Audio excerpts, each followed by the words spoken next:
Chris, when we talk about these percentage chances, how much is this interconnected? I know you made the point earlier. Donald Trump was supposed to win the Sun Belt. Okay, he's won Georgia, North Carolina.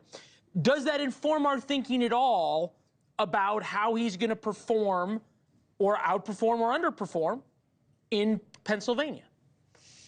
Well, I guess I would say that in 2020, the red mirage effect was extraordinarily big because of how people were voting in the pandemic, right?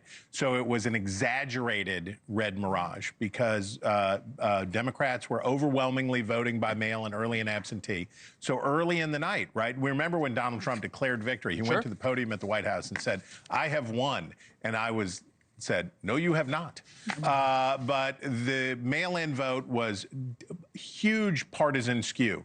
So it created the impression that Republicans were way ahead, right, early in the evening. And it's still, I'm sorry to report to sleepy people across this great nation, it's still early in the evening on election night. Yeah. So early in the evening, it looks Republican. And then later in the evening, it looks Democratic. So right now, Republicans are very enthusiastic. Their time to be anxious will be about midnight. We'll see you at about midnight when the Republicans will get real anxious, because now the game is simple.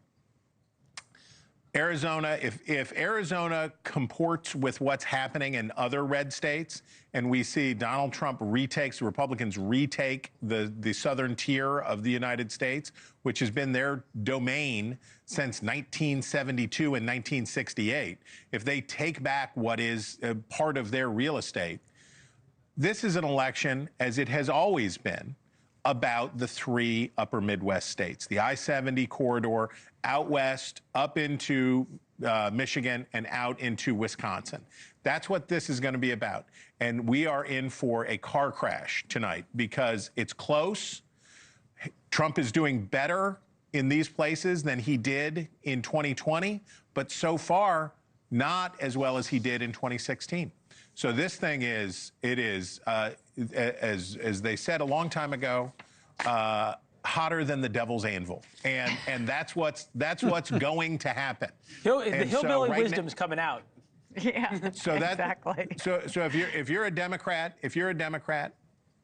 and you're bummed out right now, you get your chance to send mean text to your Republican friends in about an hour when you start getting a bunch of vote dumping in from urban centers. If you're a Republican, enjoy the gloating now, because the next hour is going to try your soul.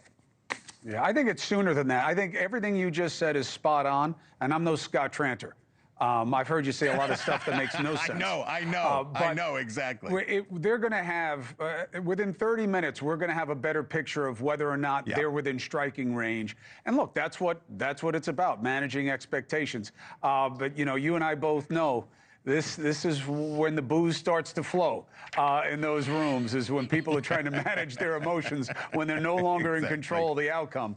Even though Harris's campaign is still sending me like an email every 5 seconds for money. What would they use the money for? Exactly. What are they asking? They don't need it. They just want it. To buy booze. To buy the booze. Now that you've voted, both campaigns, I got to tell you, though, Harris asks for money more than Trump does, which is not my personal experience in terms of being around the guy. But I've never had a campaign ask for money more than the Harris Walls. I'm on both lists. It's not even close.